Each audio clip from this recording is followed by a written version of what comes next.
Bonjour, merci à tous d'être ici. J'espère que vous n'avez pas lu le descriptif qui est sur Topi, puisqu'il explique qu'on va parler de transhumanisme. C'est faux, on ne va pas du tout parler de transhumanisme, c'est une erreur. Donc j'espère que vous n'êtes pas là pour ça, vous pouvez encore partir, il est encore temps. On va plutôt parler de machines qui remplacent les humains, mais pas du tout dans le même sens. Moi, je vais vous parler d'intégration continue sur mobile avec comme but ultime de publier une application mobile, iOS ou Android, en un seul clic. Rapidement, je vais vous raconter qui je suis, je vais aller vite. Je vais vous expliquer aussi comment est-ce qu'on fait pour automatiser la livraison d'applications mobiles. Il y a pas mal d'étapes et je finirai par un retour d'expérience puisque ça fait 2 ans que je fais ça et ça a été assez riche d'enseignements et je voulais partager ces enseignements-là avec vous. Donc très rapidement, c'est très décalé, mais bon, le bas n'est pas forcément le plus intéressant. Moi, je suis Product Manager chez Faber Novel Technologies. J'ai fait des études d'ingénieur avec une spécialisation en management de l'innovation, donc c'est-à-dire la gestion des projets innovants et un petit peu de design. Je ne suis pas développeuse, même si j'ai une appétence pour le code. Et j'ai travaillé sur pas mal d'applications mobiles, donc à la fois avec le groupe Volkswagen, avec LIS, avec Biomérieux, avec les Grands Moulins de Paris, voilà, avec plein de très très beaux projets. Et je fais ça au sein de... Je fais ça au sein de Faber Novel Technologies. Donc Faber Novel Technologies, très rapidement, on est installé à Paris, à Lyon et à Nantes. On a 2 expertises, les produits mobiles et les plateformes numériques. De plus en plus, on fait un petit peu d'intelligence artificielle et de chatbot, mais ça reste voilà, des choses assez récentes. Donc, je ne sais pas si on peut faire quelque chose pour ce décalage de slide là. Bon, on va essayer. Alors, je vous disais, moi, je suis product manager, c'est-à-dire que au sein de Faber Novel Technologies, on conçoit et on développe des applications mobiles. Donc, pour smartphone, iOS et Android en natif. Est-ce qu'il y a des gens qui font ça aussi, qui développent des applications natives? Ouais, c'est pas mal. Ok. Et en fait, nous, dans notre organisation, donc on développe pour des clients et en fait, oulala, mes slides partent tout seuls. Voilà, attendez-moi, s'il vous plaît. Voilà, donc je vous disais, moi je suis... Dis donc, c'est pas mon jour. Voilà. Donc moi, ça fait 5 ans que je fais ça, ça fait 5 ans que je mets en production des applications mobiles. Et en fait, quand j'ai commencé, en fait, on m'a expliqué que c'était assez simple. Non, c'est vraiment pas... Donc, en fait, publier une application mobile, c'est quoi? C'est compiler le code. Donc, je ne sais pas si vous faites la différence, mais les applications mobiles, c'est vraiment du code compilé. On est obligé de prendre le code, de le passer dans une moulinette pour obtenir vraiment l'application telle qu'elle va être distribuée sur les téléphones. On la signe. Ce que j'appelle signer, c'est-à-dire apposer une signature numérique qui vérifie que c'est bien vous, l'auteur du code, et que vous êtes légitime à le pousser sur l'App Store ou sur le Play Store. On upload tout ça sur l'App Store, et voilà. En plus, c'est assez génial. Là, je vous donne l'exemple d'iOS. C'est à peu près la même chose pour Android. Mais iOS, Apple propose des choses pour faire ça. Il propose Xcode, qui est un logiciel qui permet de compiler et de signer, et iTunes Connect, qui permet de pousser sur le store. Génial. 3 étapes, on est content. Donc en fait, on se met à faire ça le vendredi à 16h. Et c'est là que les choses se compliquent. Parce qu'en fait, avant de compiler le code, vous allez récupérer la dernière version du code. Ça ne vous prend pas très longtemps, mais ça prend un petit peu de temps. Vous allez préparer votre workspace. Donc, c'est-à-dire installer les dépendances, cleaner un petit peu, ça prend du temps. Vous compilez, vous signez, vous archivez le code, c'est-à-dire vous le packagez bien comme il faut. Vous le re-signez, c'est une obligation d'Apple et d'Android. Vous l'uploadez sur le store et vous allez mettre à jour les métadonnées. Donc, c'est-à-dire vos release notes, les screenshots, etc. Ça prend du temps. Vous allez soumettre à vérification. C'est la fameuse approbation que vous connaissez sans doute de la part d'Apple, où vous deviez mettre l'application, attendre parfois 2 semaines que Apple vous la vérifie. Ça a considérablement baissé. Aujourd'hui, en 24-48 heures, c'est vérifié. Et là, vous êtes bon. Puis j'ai oublié des trucs. Parce qu'en fait, potentiellement, vous avez du texte. en plusieurs langues de votre application. Vous allez le mettre à jour. Vous allez augmenter le numéro de version. Vous allez refaire tout ce que je vous ai dit, le compiler, le signer, etc. Vous allez peut-être faire un backup, parce que vous avez besoin de savoir exactement quelle est la version que vous avez poussée en production. Vous allez vous occuper des fichiers de symbolisation. Les fichiers de symbolisation, pour le faire très court, mais honnêtement, on pourrait faire un talk là-dessus, c'est simplement, enfin, très résumé, c'est le fichier de traduction qui vous permet de dire le vrai nom des fonctions telles que vous les avez écrites versus le nom des fonctions telles qu'elles ont été modifiées pour qu'elles soient illisibles. Parce que votre application, elle est souvent modifiée pour que quelqu'un qui décompile par exemple votre code ne puisse pas comprendre ce que vous avez voulu faire. Vous allez soumettre à vérification, enfin, et peut-être vous allez pousser en bêta, parce que vous avez un ensemble de bêta-testeurs à qui vous voulez pousser l'application avant qu'elle soit disponible auprès de tout le monde. Là, ça fait quand même 14 étapes. Sur Android, on a un tout petit répit, on en a 13, puisqu'on n'a pas besoin de soumettre à vérification. Le problème, c'est que s'il y a une seule étape qui foire, vous devez tout recommencer. Donc, quand c'est l'avant-dernière, et qu'il est déjà 21h30 votre vendredi soir, vous en avez marre. J'ai fait des mises en production le vendredi dans la voiture sur ma 3G, à l'époque où la 4G n'existait pas. C'est vraiment très très pénible. Et puis là, vous allez me dire, bon, ok, c'est long, c'est compliqué, etc. Mais c'est quand même... c'est un boulot de petite fourmi. Donc pourquoi ne pas prendre un stagiaire pour faire ça ? Je ne cautionne pas le travail déguisé des stagiaires. Moi, je préfère qu'ils fassent des choses intéressantes. Et surtout, le problème, c'est qu'un stagiaire, ça ne fournit pas de log. Donc vous allez avoir un stagiaire qui va vous dire « j'ai fait tout comme tu m'as dit, j'ai fait comme il faut, mais ça ne marche pas ». Sauf que ça ne m'aide pas du tout. Ça ne permet pas de débugger, ça ne vous permet pas de savoir ce qu'il va falloir changer pour que ça fonctionne. Et on a déjà vu des builds d'applications, enfin des compilations d'applications, où vous allez changer un petit paramètre par-ci, un petit paramètre par-là, ça ne va pas marcher, en changeant un autre, ça marche. Vous ne savez absolument pas pourquoi. Ça, c'est quand même gravissime, parce que vous dites, je suis en train de balancer quelque chose en production, sans vraiment savoir ce qui fait que ça marche. Et en fait, à force de faire ça, j'en suis arrivée à la conviction qu'il ne faut pas faire un boulot de robot à un humain. Parce qu'un humain, il n'est pas bon à ça, en fait. Faire des petites tâches répétitives toujours de la même façon, on est nul pour ça. Et donc l'idée, c'est d'automatiser tout ça, et je vais vous expliquer ça avec Fastlane. Est-ce que Fastlane, il y a des gens qui connaissent ? Ah, c'est pas mal. Cool.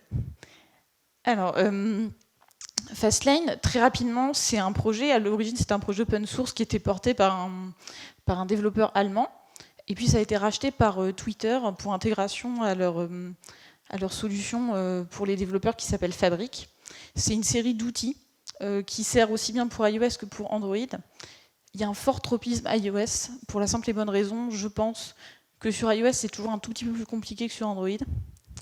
Je suis désolée, hein, je suis plutôt Android Team, mais bon, voilà. C'est l'expérience qui me fait dire ça aussi. Et en fait, Fastlane, c'est un ensemble d'actions. Donc il y a des actions publiques qui sont disponibles, mises à la disposition de tout le monde, et des actions que vous pouvez créer, qu'on va appeler des actions privées. La beauté de Fastlane, c'est qu'il y a énormément d'intégration avec des outils que vous connaissez sans doute, comme OKApp, Amazon S3, TestLite, enfin des choses qui sont très courantes dans le développement des applications mobiles. Et moi, je trouve que c'est plutôt un avantage, mais Fastlane, c'est un projet qui est écrit en Ruby. Je sais que Ruby, c'est pas forcément le truc le plus populaire. Il y a plus de gens qui parlent Python. Je ne sais pas s'il y a des gens qui parlent Ruby dans la salle. Ouh là là, le gros bide. D'accord. Bon, vous allez voir, vous allez avoir envie de vous mettre à Ruby. Alors, comment est-ce qu'on se lance dans l'aventure Fastlane ? Vous avez votre projet mobile. Vous avez 2 mots à taper dans votre terminal, Fastlane init. Là, c'est magique. Ce qui va se passer, c'est que Fastlane va vous créer ce joli fichier à droite qu'ils appellent le fastfile. Et il va vous créer un ensemble de lanes. Alors c'est là qu'on rentre dans le truc un petit peu cryptique de Fastlane, c'est-à-dire que Fastlane, ils se sont dit on va créer des lanes, c'est-à-dire vraiment des voies, des routes, Bon, la métaphore, elle vaut ce qu'elle vaut, mais ce que ça dit, c'est que dans votre voyage vers l'App Store, vous allez emprunter différentes voies, qui parfois vous allez changer de bretelle autoroute, vous allez revenir, et puis vous allez repartir, et vous allez enfin arriver à destination. Donc si on regarde un petit peu plus une lane, ce que c'est, une lane, c'est purement et simplement qu'un ensemble d'actions qui va être faite. De base, Fastlane, il vous crée deux lanes, une lane qui s'appelle bêta, pour publier une application en bêta, et release pour une application en release. Mais potentiellement, vous allez avoir envie de changer la manière de faire parce que vous considérez que vous, dans vos process, dans le build de votre bêta, vous avez autre chose à faire. Donc là, je vous donne ce petit exemple. C'est là où Ruby, c'est pas très compliqué. Hein. Vraiment, je vous garantis que c'est plutôt léger à lire. Ma line bêta, je fais une action que moi j'appelle recolorier l'icône. J'exécute un script. Je build l'application. Donc Jim, c'est je vais exercer mon application comme ça pour qu'elle fasse sa gym et puis qu'elle build. J'envoie sur TestFlight et je poste un message sur Slack. Tout ça, Jim, TestFlight, Slack, c'est des actions publiques qui sont déjà offertes par Fastlane. Et donc du coup, tout ce que vous avez fait là aujourd'hui, c'est, à ce moment-là de ce que je vous raconte, vous avez juste mis en place Fastlane en t'appelant Fastlane init. Vous avez la possibilité de lancer avec la première commande un build en bêta, de lancer avec la seconde commande un build sur le store. Quand vous le lancerez la première fois, il va vous demander votre compte Apple, votre mot de passe, etc. Mais ça va builder et pousser l'application sur votre compte iTunes Connect. Et puis, si vous avez besoin d'aide, il y a la troisième commande qui va simplement vous donner un petit peu plus d'informations. Bon, du coup, là, vous allez me demander combien de temps ça prend tout ça. Point chrono. À la louche, je vous dirais vraiment installer Fastlane et lancer votre première lane pour avoir un build. Un truc tout simple, sur un projet où vous n'avez pas fait de customisation trop compliquée. En 3-4 heures, vous pouvez avoir quelque chose. En 3-4 heures, vous pouvez voir des choses qui se passent, des builds qui se lancent. Alors on continue. Vous n'êtes pas obligé de tous les lire, hein. Tout n'est pas follement excitant là-dedans. Les actions principales qu'offre Fastlane, une bonne moitié, c'est de la signature. C'est-à-dire de la gestion de certificats, recréer des certificats, les stocker.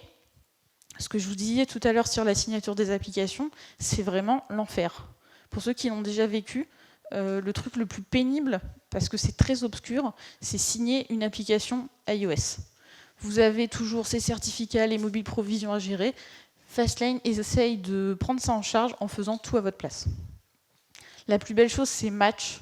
C'est parce que ça vous permet de travailler en équipe et de ne plus avoir à vous envoyer les certificats, etc. Et en fait, tout ça, c'est quoi le but ? Une des premières vertus, c'est que j'arrête d'ouvrir Xcode.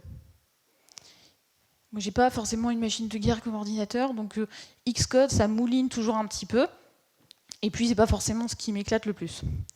Mais avec cette commande-là, pas besoin d'ouvrir Xcode, et je peux avoir tous les builds de l'application iOS que je veux. Donc si on décortique, ça c'est pas un truc de base de Fastlane. J'ai écrit 2-3 petits trucs pour pouvoir avoir cette commande-là. Mais ce que fait cette commande, c'est qu'en fait je lui dis ce que je veux. Nous, dans les lanes qu'on a créées, parce qu'on a des process un peu compliqués étant une agence qui développons pour quelqu'un d'autre, on peut vouloir pousser sur le store, pousser en bêta. Ce qu'on appelle in-house, c'est faire une application qu'on va envoyer au client, mais qui pourra installer sur n'importe quel téléphone, ou simplement une application de dev, un truc pour nous en interne. On va pouvoir dire dans quel environnement on veut compiler l'application. Les environnements, vous pouvez en avoir plein, selon que vous êtes en test, avec des jeux de données de test, si vous êtes en pré-prod, en intégration, selon qui va tester, est-ce que c'est votre équipe QA, est-ce que c'est la version de prod. Et enfin, ce qu'on va appeler la target. Je ne sais pas si c'est un truc qui vous parle. La target, c'est un terme plutôt très iOS, qui est, si vous voulez, votre application, vous pouvez en avoir plusieurs variantes. Là, l'exemple que je donne, c'est l'application de MyCanal, donc l'application qui vous permet sur iPad de lire, sur iPad et iPhone, de regarder Canal+, et toutes les chaînes du groupe Canal. Mais vous ne le savez pas, mais en fait, il y a plein d'applications MyCanal, puisqu'il y a des versions différentes. Selon, par exemple, si vous êtes dans les Antilles, dans les territoires d'outre-mer, à chaque fois, c'est une version différente. Donc ça, vous ne le voyez pas, mais il y a différentes variantes des applications. Et vous pouvez avoir, par exemple, la chose si... moi, je travaille beaucoup avec le groupe Keolis. Ils opèrent des réseaux de transport partout en France. Donc en fait, la version de l'application pour Nantes, pour Orléans, pour Lyon, à chaque fois, c'est des variantes différentes. Donc l'intérêt, quand vous pouvez passer ça, c'est aussi que vous pouvez passer all, c'est-à-dire vous dites, tu me builds toutes les variantes qui existent. Bon alors, petit point chrono toujours. Ça met combien de temps? Si vous parlez un petit peu Ruby, customiser une lane comme ça un petit peu simple, avec peut-être 2-3 options, ça va mettre quelques heures. Vraiment, une bonne journée, vous pouvez faire un truc qui correspond à ce que vous voulez, avec 2-3 options, pas plus. Après, c'est des choses qui se construisent aussi dans la durée. Vous allez avoir besoin de faire des tests, de voir ce qui marche pas, et aussi de vous adapter aux différentes personnes qui vont l'utiliser. Le truc bien aussi, c'est qu'on peut arrêter les captures d'écran.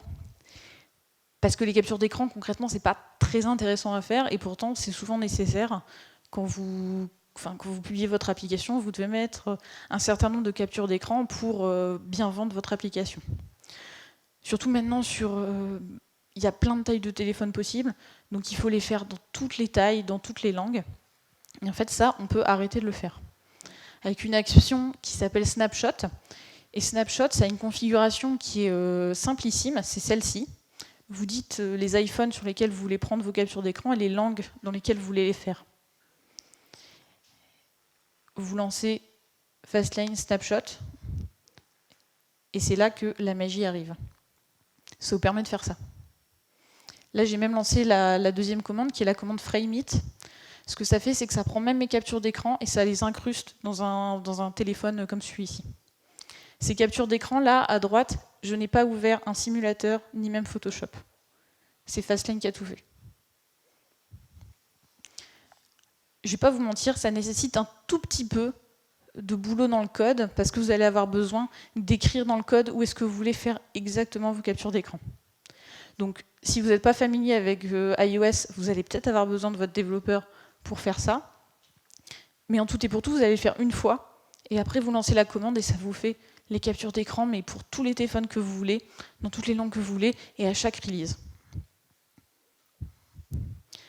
Point chrono, toujours. Si vous voulez faire, je vais dire, 3-4 captures d'écran assez simples, l'écrire dans le code. Si c'est une appli pas trop compliquée, avec pas de connexion hyper galère, vous allez peut-être mettre 2 heures pour placer 3-4 captures d'écran. Et après, configurer Snapshot, ça vous prend quelques heures aussi. Et en fait, le rêve, c'est que là, je vous ai un peu bombardé des commandes à passer dans le terminal, mais le terminal, c'est pas forcément un truc avec lequel tout le monde est à l'aise. Quand vous êtes développeur, ça va, mais si par exemple, vous essayez de vendre ce truc-là à votre équipe de QA, à votre chef de projet, il n'est pas forcément hyper partant pour tout écrire dans le terminal. Donc en fait, on peut arrêter de taper les commandes à la main, et chez Fabien Nouvelle Technologies, c'est ce qu'on a fait. Mais pour ça, on a eu besoin de ce petit bonhomme. Est-ce qu'il y a des gens qui le reconnaissent? Oui. Alors, ce petit bonhomme, là, c'est Jenkins. Jenkins qui fait, en simplifiant, c'est un outil qui permet de lancer des commandes et de lancer des commandes soit selon soit la demande, soit en fonction d'un événement déclencheur. Nous, on s'en sert de la façon suivante. On pratique ce qu'on appelle la code review. Donc en fait, pour expliquer ça très simplement, quand un développeur fait un changement dans le code, ça ne va pas tout de suite être intégré à la codebase. Jenkins va d'abord essayer de builder l'application pour vérifier que déjà ça fonctionne. Juste ça build, ça compile et ça ne plante pas du premier coup. Et un second développeur va lire le code et va approuver en disant « moi ça me va, ça peut être intégré à la codebase ». Donc en fait, à chaque fois qu'il y a une demande de modification de la codebase, Jenkins va lancer une compilation du code pour vérifier. À chaque fois que, par exemple, moi, chef de projet, je vais demander à faire un build de l'application, c'est Jenkins qui va s'en charger. Et pour ça, il va lancer une commande Fastlane. Donc la commande un petit peu horrible que je vous ai montré tout à l'heure avec les différents paramètres, je ne le vois même pas, c'est Jenkins qui s'en occupe. Et en plus, Jenkins, à l'inverse du stagiaire, si vous vous rappelez, il donne des logs, et des logs quand même assez précis. Et en fait, ça donne ça. Alors, vous pouvez me dire, l'interface n'est pas extraordinaire, hein, on a vu mieux, mais ce que ça permet, c'est d'avoir des champs, en fait, comme ça, texte, qui sont assez intelligibles, même si on n'est pas développeur, toujours, qui permet de dire, j'ai un menu déroulant avec les différentes variantes de l'application, je peux choisir celle que je veux, je peux choisir l'environnement, je peux cocher des cases en fonction de ce que je veux, j'appuie sur un bouton et ça lance la compilation de mon appli. Et en fait, le rêve, c'est de tout arrêter. Voilà. Je ne devrais pas dire ça, mais peut-être que le rêve de tous, c'est d'arrêter de travailler. Donc voilà. Si on veut vraiment tout faire par la machine, on peut. Et on peut faire ça comme ça. Ça, c'est un petit bouton, il est grand comme ça. Si vous appuyez une fois, ça fait un build de l'application MyCanal en pré-prod. Et si vous faites un appui long, ça le balance sur le store. C'est cool, non? Bon, vous allez me dire à quoi ça sert. Bon, déjà, je trouve ça assez cool. C'est déjà la justification première. Et puis surtout, c'est se dire, en fait, c'est possible. C'est possible de rendre accessible quelque chose de très pénible, de très complexe techniquement, d'une manière que tout le monde comprend. Je vous dis, vous appuyez sur un bouton, tac, vous avez l'application de test. Ben là, l'intérêt, il est immense. Voilà. L'envie, c'est d'en faire toujours plus. Là, je vous ai dit, je fais ce bouton, mais ça donne envie de faire encore plus d'automatisation. Ce qu'on aimerait faire aujourd'hui, on ne l'a pas encore fait. Honnêtement, je ne vais pas vous mentir, on ne l'a pas encore fait, c'est un boulot titanesque. On aimerait bien faire plus de tests. Parce que le travail pénible, c'est compiler des applications, mais l'autre travail pénible, c'est tester des applications. Surtout qu'il faut, si on veut vraiment bien tester toujours la même chose, tout le temps. Donc si c'est une machine qui peut le faire, tant mieux. Donc les tests, il y a des tests unitaires qui sont vraiment plutôt bas niveau. Il y a des tests d'UI, vérifier que les boutons ils se baladent pas n'importe où. Et des tests end-to-end. Alors ça c'est le rêve. C'est vous dire, est-ce que mon application, je suis capable de faire le parcours complet sans qu'un humain n'ait vérifié et d'avoir la certitude que tout s'est bien passé de bout en bout. Et en fait, on aimerait bien adapter ces tests-là. Moi, je vous parlais tout à l'heure de code review, etc. Vous n'avez pas toujours les mêmes besoins. Quand vous faites un commit, quand vous changez quelque chose dans votre code base pour changer peut-être la couleur d'un bouton, vous n'avez peut-être pas besoin de lancer la batterie complète de tests. Par contre, quand vous rapatriez sur la branche principale de votre repo une grosse fonctionnalité, là peut-être que vous allez avoir envie de faire toute la batterie de tests et d'être sûr que tout fonctionne bien. Donc voilà, c'est aussi ces différents niveaux de tests qu'on aimerait intégrer à notre process. Et puis surtout, on aimerait bien améliorer les interfaces, parce que je vous montrais tout à l'heure celle de Jenkins, c'est quand même pas folichon. Ça nécessite aussi d'expliquer des concepts un petit peu tricky. Si je l'explique à quelqu'un qui n'est pas développeur, la notion de branche Git, d'environnement, etc., ça reste quand même assez obscur. Il y a des situations dans lesquelles vous avez besoin de l'appli. Voilà. C'est ce qu'on me dit, j'ai besoin de l'appli. Mais en fait, vous avez besoin de quoi? Vous avez besoin de tester quoi? À quelle fin? Pour qui? Et en fait, c'est tout ça qu'il faudrait qu'on arrive à rendre de manière beaucoup plus intelligible par quelqu'un qui n'est pas développeur.